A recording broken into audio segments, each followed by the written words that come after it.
구약 1292면 1293면 미가 4장 1절로 5절입니다.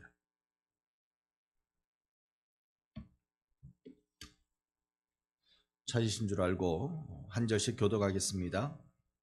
끝날에 이르러는 여호와의 전에 산이 산들 위에 꼭대기에 굳게 서며 작은 산들 위에 뛰어나고 민족들이 그리로 몰려갈 것이라.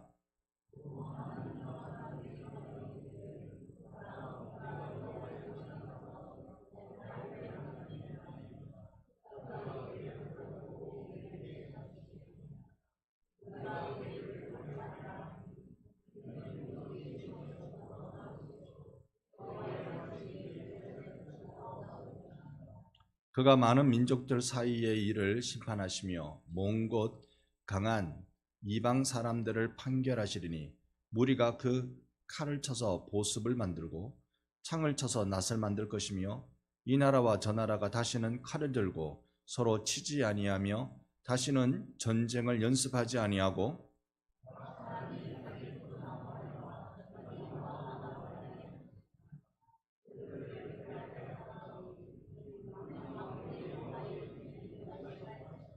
함께 봅니다. 만민이 각각 자기의 신의 이름을 의지하여 행하되 오직 우리는 우리 하나님 여호와의 이름을 의지하여 영원히 행하리로다. 아멘. 할렐루야.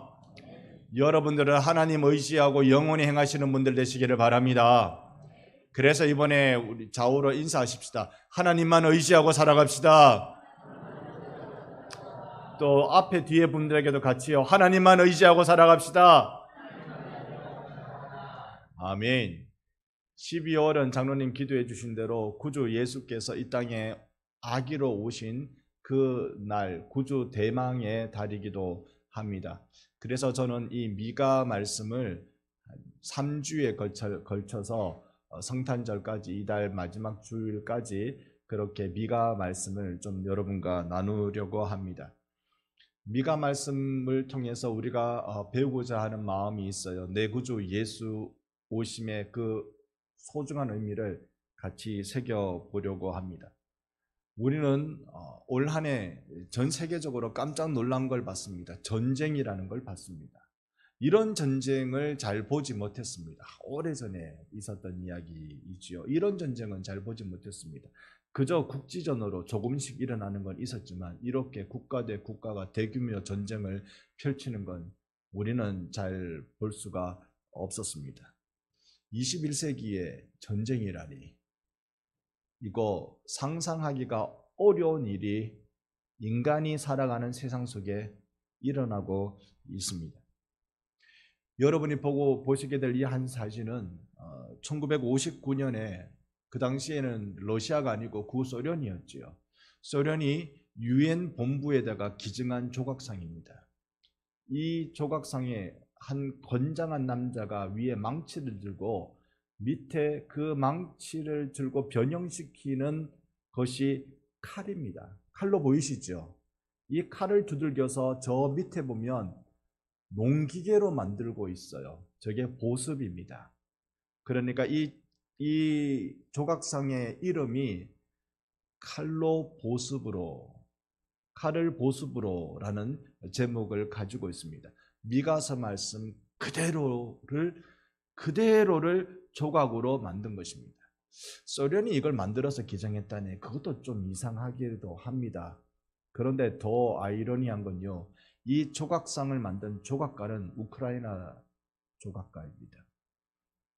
그게 지금 60년 정도 지나고 70년 정도 지나니까요, 두 나라가 아주 극심한 전쟁을 치르고 있고, 이 전쟁 덕에 우리도 힘듭니다. 우리도 기름값 올라가고 물가 올라가고 전 세계 소위 그 이자라죠, 금리가 전 세계적으로 올라가고 이 전쟁의 여파가 세계를 들썩거리게 만들고 있습니다. 미가 말씀 4장 3절 우리가 보았습니다만, 많은 민족들 사이에 일을 심판하시며 먼 곳 강한 이방 사람을 판결하시리니 무리가 그 칼을 쳐서 보습을 만들고 창을 쳐서 낫을 만들며 이 나라와 저 나라가 다시는 칼을 들고 서로 치지 아니하며 다시는 전쟁을 연습하지 아니하고 이런 날이 곧 오기를 간절히 소망합니다. 이 세상이 안전할 수 있는 시대가 오기를 원합니다. 남의 나라 일 아닐 수도 있다는 위협적인 말들을 우리는 많이 듣고 있습니다. 우리 머리 위에 북한을 이고 살아가는 우리들이라는 위협적인 말들을 많이 듣습니다. 원래 유독 북한이 미사일을 많이 더 쏘아댑니다. 이토록 많이 쏘은 해가 있었나 싶을 정도로 얘네들이 엄청난 미사일을 쏘아대고 있습니다. 정말 미가 선지자가 간절히 원했던 그 바람이, 하나님께서 미가를 통해서 보여주셨던 그 환상이 우리나라에도 그대로 일어나기를 바라면서 내 구주 예수가 오시는 것이 평화의 아기의 오심의 강력함이 되는 한 해가 되기를 간절히 원합니다. 지금 이 시대에 꼭 필요한 말씀이 이 한 조각상이 그대로 우리에게 보여주고 있는 것이겠죠. 미가에 대해서 여러분께 좀 말씀드리면, 미가 선지자는 우리에게 잘 알려지지 않았습니다. 왜 잘 안 알려지느냐면요, 소선지서들은 설교에서 잘 인용되지 않습니다. 대선지서 사람들은 이사야부터 저기 에스겔, 다니엘까지는 많이 인용되는데 소선지서로 들어오면서부터 잘 인용되지 않고 연구가 잘 안 되는 그런 부분이기도 합니다. 그런데 미가는 이사야와 같은 시대의 선지자로 사역한 사람입니다. 이사야는 우리에게 굉장히 잘 알려져 있지만 미가는 우리에게 알려진 것 구절은 한 3구절 정도 알려져 있는데요. 그 3구절 중심으로 3주 동안 여러분과 말씀을 나누도록 하겠습니다.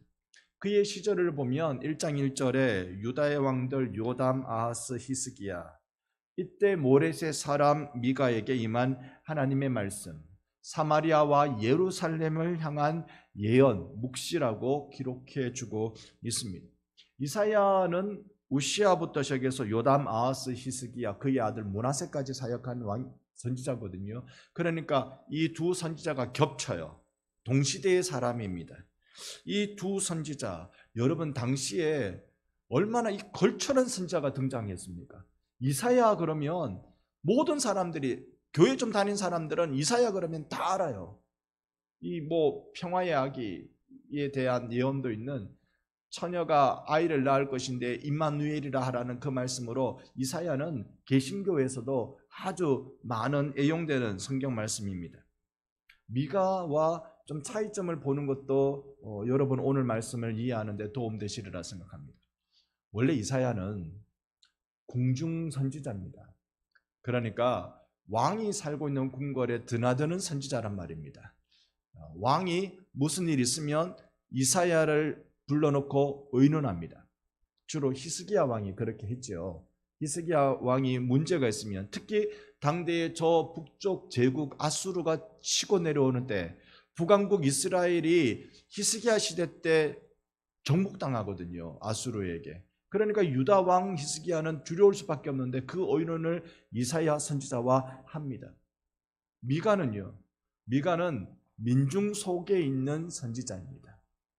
그러니까 두 사람 차이가 많이 다르지요. 이사야서를 보면 사회, 문화, 정치, 외교, 종교는 말할 것도 없이 다양한 분야에 대해서 예언으로 그 시대를 조망하고 있습니다. 그런데 미가는 딱 한 가지로 집중합니다.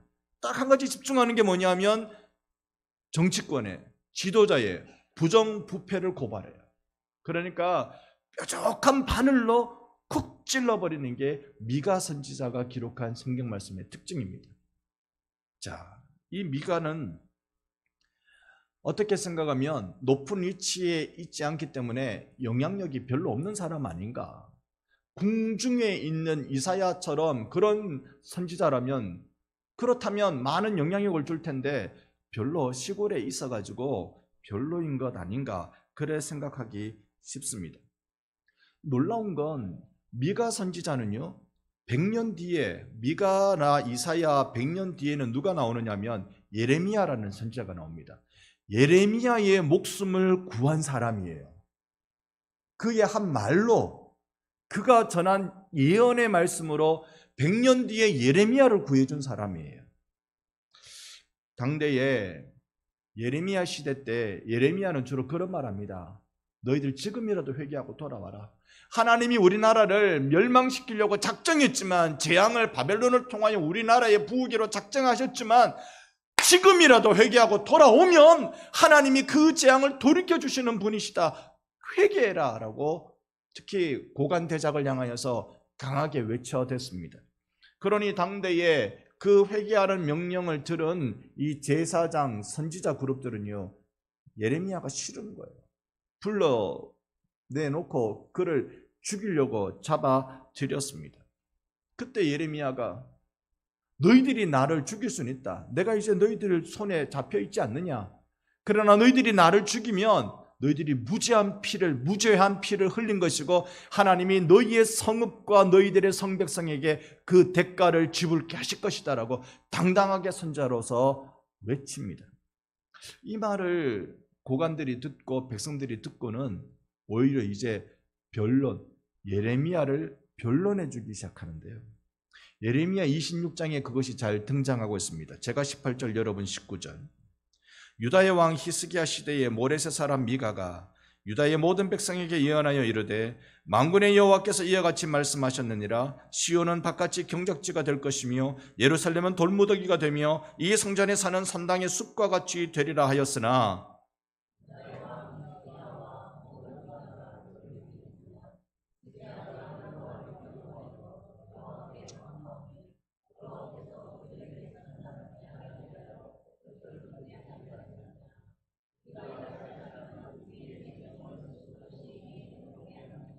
아멘. 그래서요, 100년 전에 미가가 한 말이 100년 뒤에 예레미야를 구해주는 말씀이 된 거예요. 사람이 꼭 살아서 열매를 보지 않습니다. 내 죽어서라도 보는 열매가 있어요. 미가가 전한 이 생명의 말씀이 얼마나 강력했던지, 궁중의 선지자들도 아님에도 불구하고, 저 모레셋이라는 작은 지역의 선지자임에도 불구하고 그가 한 말이 얼마나 강력했던지, 분명히 이 날카로운 이 뾰족한 바늘처럼 콕 찍어서 이야기했던지 사람들의 뇌리에 그대로 기억되고 100년 동안 입에서 입으로 전해져 내려오면서, 예레미야 때 봐라, 미가가 히스기야 왕한테 그렇게 얘기했을 때 히스기야 왕이 오히려 돌이켜서 미가의 말을 듣고 뜻을 돌이킴에 하나님의 재앙이 멈추지 않았느냐. 지금 예레미야에게도 그런 일이 일어나고 있지 않느냐라고 예레미야를 보호해주는 일이 일어나서 그 100년 뒤에 대선지자를 구해주는 일을 하게 된 것입니다. 여러분, 이게 말씀이 땅에 떨어지지 않는다는 뜻 아닐까요? 말씀이 땅에 떨어지지 않는다라는 뜻은 당대에 이루어지지 않아도 세월이 흘러서 생명의 역사로 사람 살리는 일로 그 말씀이 나타나고 증거되고 효염이 될 때 우리는 그것을 말씀이 땅에 떨어지지 않았다라고 할 수 있는 것입니다. 뿐만 아니라 미가 당대 때는요, 히스기야 왕의 결정을 돕는 일을 해줬어요. 얼마나 위태로운 상황 속에 부름받은 왕이 히스기야 왕이었습니다. 아수르 제국과 대항해서 전쟁한다. 이거는요, 우크라이나가 러시아와 대항해서 전쟁하는 것과 비교 안 되는 겁니다. 그거는 아주 조족지혈의 이 유다가 저 대제국 아수르를 막아낸다? 못 막아냅니다. 그런 상황 속에 마음 약한 히스기야를 돕는 역할을 했던 미가, 하나님의 말씀을 여러분, 우리도 받기를 원합니다. 우리도 받으면, 우리도 먹으면, 우리도 내 것으로 만들면 하나님의 역사는 일어납니다. 우리 반성교회도 그러한 역사가 일어납니다. 다만 말씀은요, 내 입에는 달고 내 배에는 씁니다. 이게 성경에 자주 반복되는 성경 말씀에 대한 표현인데요, 입에는 왜 달까요? 말씀에다가 설탕을 발라놔가지고 달콤해가지고 달까요? 설교 시간에 이 말씀을 포장을 하는데 얼마나 달달하게 포장하는지, 그걸 듣다가 그대로 하면 진짜 다 될 것 같아가지고 그래서 달달할까요? 한때 부흥회를 참석하는데요, 부흥 강사 목사님이 얼마나 달달하게 설교를 하는지 정말로 잠깐 예수 이름으로 기도하면 다 될 줄 알았어요. 잠깐 예수 이름으로 기도했는데 응답이 안 일어나던데. 얼마나 11조를 강조하든지. 저는 안 그래도 11조 생활은 열심히 하고 살았거든요. 11조 하면 얼마나 받는 복이 많다고 얘기하는지 그때 곰곰이 생각하면 나는 11조 열심히 하고 살았는데 떼먹은 11조 없는 것 같은데 떼먹을까 싶어서요. 11조 내는데 여러분 99,000원의 11조를 얼마 해야 됩니까? 저는 얼마 했을까요? 10,000원 했거든. 차고 생길까 봐. 나중에 10만 1,000원 생길 때 10,000원만 하면은 떼먹는 거 될까 봐 미리 땡겨가지고 보충해놓고 그렇게 했거든요. 그런데 그런 기적이 안 일어나더라고. 얼마나 달달하게 포장하는지. 내 입에 달달한 말은 그런 뜻일까요? 아니요. 내 입에 달달하는 말은 생명의 말씀, 하늘의 생명의 말씀을 들으니까 내 영이 깜짝 놀라서 이게 하늘의 일이구나. 이게 하나님의 역사구나. 내 인생 여기에 걸면 되겠다. 이게 내 입에 단 말씀이에요. 내 입에 달다는 말은 정말로 하나님의 역사를 보는 말씀이 되는 겁니다. 근데 그게 내 배에서 쓰다라는 말은요, 그거대로 하기 힘들어요. 여러분, 남을 나보다 어떻게 여기고? 낮게 여기고. 남을 나보다 낮게 여기면 그 공동체는 하나님의 평강이 임할 줄로 믿습니다. 말씀대로 하는 거니까. 그런데 그거 쉬울까요? 여러분 옆에 있는 분이 정말로 나보다 낮게 여겨주세요. NIV 영어 성경에 보면 남을 나보다 중요하게 여기라고 되어 있어요. 정말 나보다 중요할까요? 내가 더 중요하지. 이게 어렵다고요. 이걸 실천해가는 내 배에서 쓰다고요. 그런데 이게 되어지기 시작하면 말씀이 나를 점령하기 시작하는 겁니다. 우리 교회는 이 말씀의 역사가 충만하기를 소망합니다. 은혜 받는 건 말씀 붙들 때 은혜 받아요. 기도 붙들 때 은혜 받아요. 오직 말씀과 기도로 나갈 때 우리는 은혜 받습니다. 시골에 있는 사람이라고 무시하면 안 돼요. 시골에 있는 사람, 여러분, 종교개혁이 1517년에 일어났다는 말씀을 몇 번이나 많이 드렸습니다. 그러니까 16세기에 일어났어요. 한 100년 정도는요, 종교개혁이 일어나고 정말 그 당시 세상이 몸살이었습니다. 종교 때문에 서로 전쟁하는 때였어요. 서로 죽고 죽이는 그런 전쟁의 시대였습니다. 그게 소위 베스트팔렌 조약이라는 것을 통해서 우리 이제 종교 때문에 서로 칼부림은 하지 말자. 약속해가지고 각자 믿는 거 존중해 주기로 그렇게 정했습니다. 다만 지역은 좀 구분하자. 서로 같이 묶어 놓으면 저끼리 또 난리 나니까 지역을 좀 구분하자. 그렇게 만들었습니다. 종교개혁에 있어서 이제 전쟁이 그치니까 사람들의 마음속에 자꾸 머리가 돌아가는 거예요. 성경에 설교를 해도 자꾸 어렵게 설교를 해요. 어려운 설교, 늘 저는 조심스럽습니다. 이 박 목사 설교가 어렵습니까? 많이 어려우신 것 같아요. 근데 당시에 어느 정도 설교가 힘들었냐면요, 예를 들면 이런 겁니다. 이 손가락 하나에 천사를 몇 명 올릴지를 성경으로 증명해내는 겁니다. 자, 예전에 한번 여러분께 이 퀴즈를 드린 바 있는데요, 이 손가락 하나에 천사를 몇 명 올리겠습니까? 1번, 너무 작아서, 손가락이 너무 작아서 한 명도 못 올린다. 2번, 자기 수호 천사 하나는 올려낸다. 하나. 3번, 천사는 0이니까 올리면 무제한적으로 막 올릴 수 있다. 1, 2, 3번 중에 어느겠습니까? 4번 모르겠다. 여러분, 이거 답 없는 겁니다. 이런 논쟁을 번뇌신학이라고 말해요. 이런 것들로 설교 시간에 쫙 얘기하니까 성도들이 은혜를 못 받는 거예요. 그러다 보니 성도들이 어떻게 하는지 아세요? 우리끼리 성경 읽고, 우리 설교가 너무 어렵다. 우리 구역에서 우리끼리 성경 읽고 성경 읽은 걸 느낀 대로 서로 이야기를 좀 하자. 이렇게 만들어진 게 경건주의 운동이에요. 형제단입니다.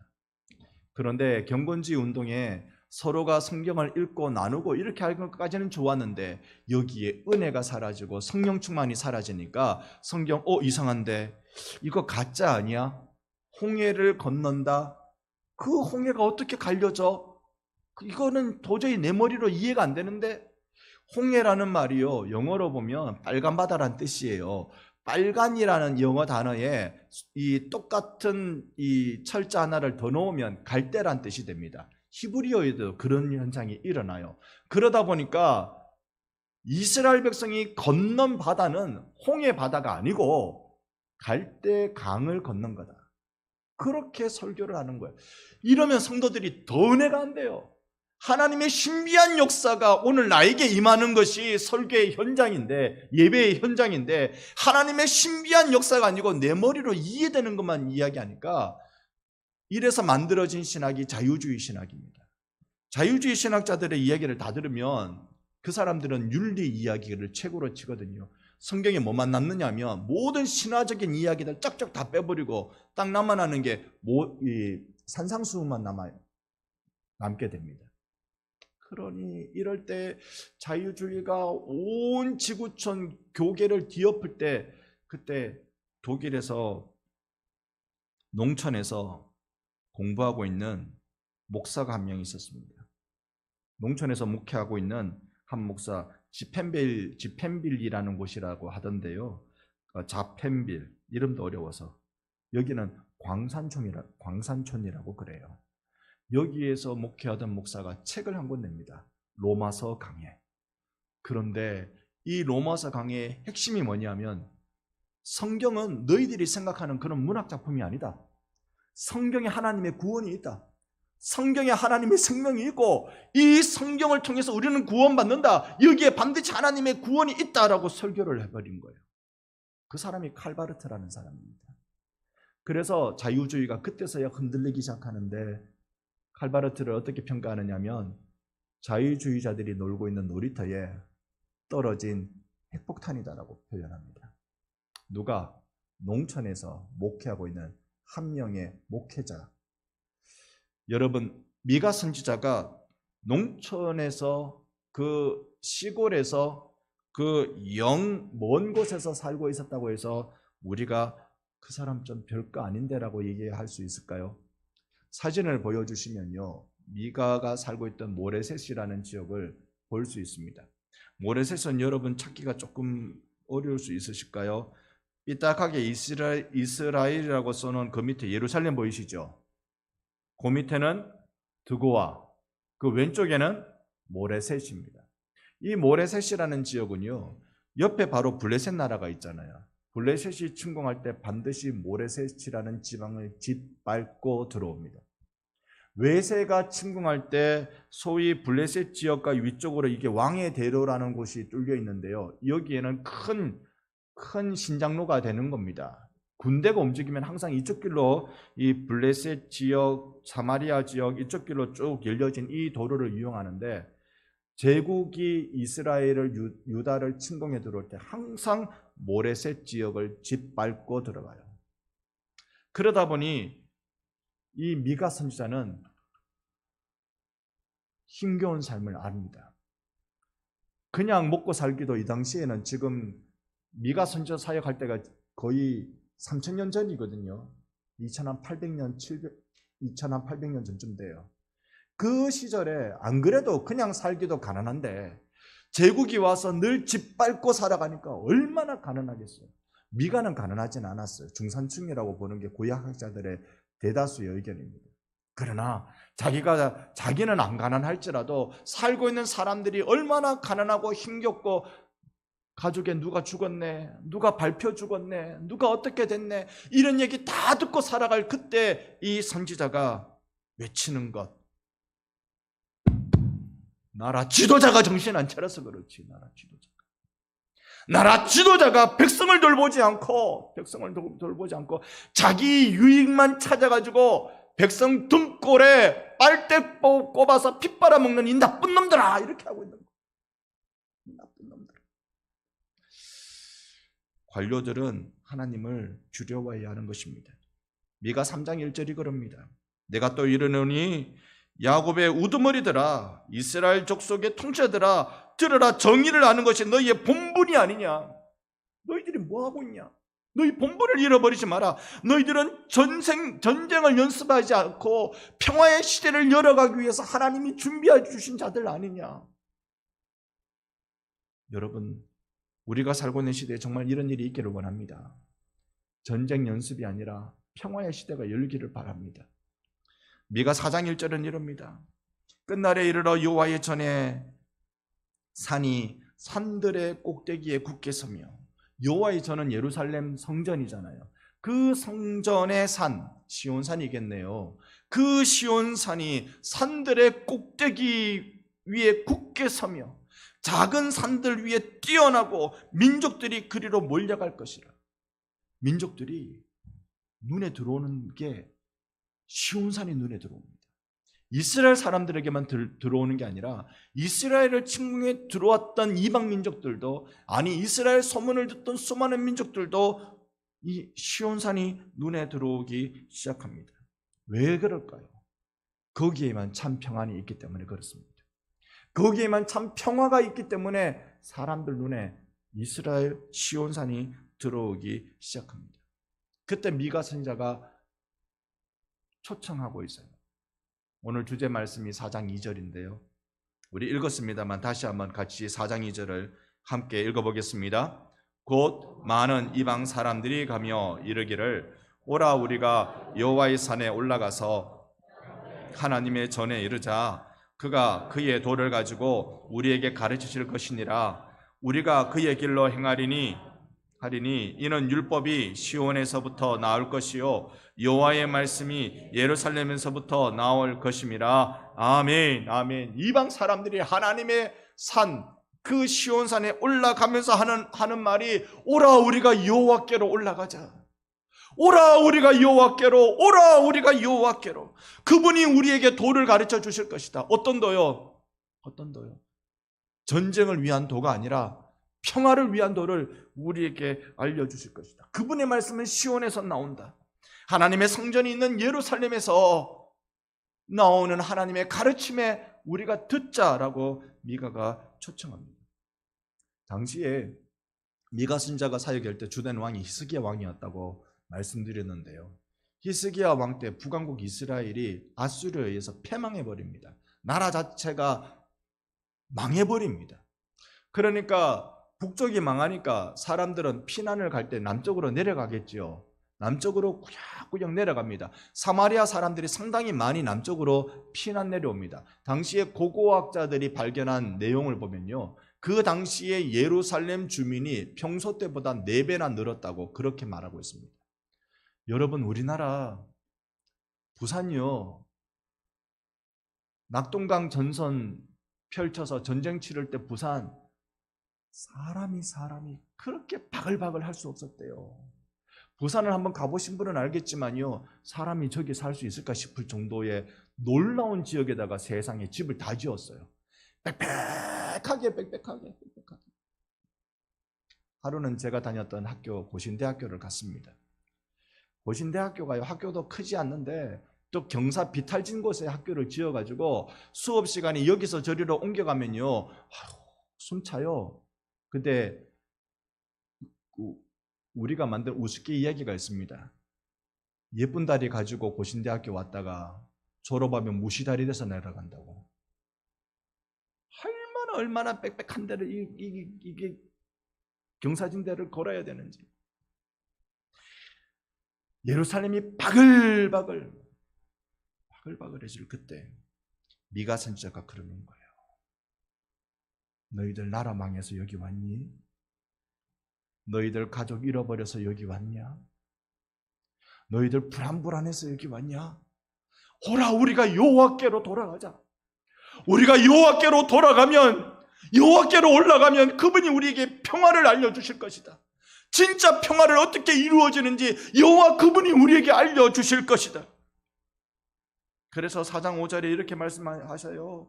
만민이 각각 자기의 신의 이름을 의지하며 행하되 오직 우리는 우리 하나님 여호와의 이름을 의지하여 영원히 행하리로다. 할렐루야. 이렇게 할 때 진짜 평화가 우리 가운데 오는 것입니다. 나라의 평화는 일정 부분 국방력이 지켜줍니다. 그런데 진짜 평화는요, 여호와 그분의 이름을 의지할 때 평화가 지켜지는 겁니다. 하나님 지켜주셔야 돼요. 그 아수르 제국 앞에 진짜 풍전등화와 같은 예루살렘을 누가 지킬 수 있겠어요? 사내립이 세상에 17만 명의 대군을 끌고 에워싸는데 이 예루살렘을 누가 지킬 수 있겠어요? 불면 꺼져버릴 것 같은 그 예루살렘의 등불, 하나님이 지켜주시니까 되는 거예요.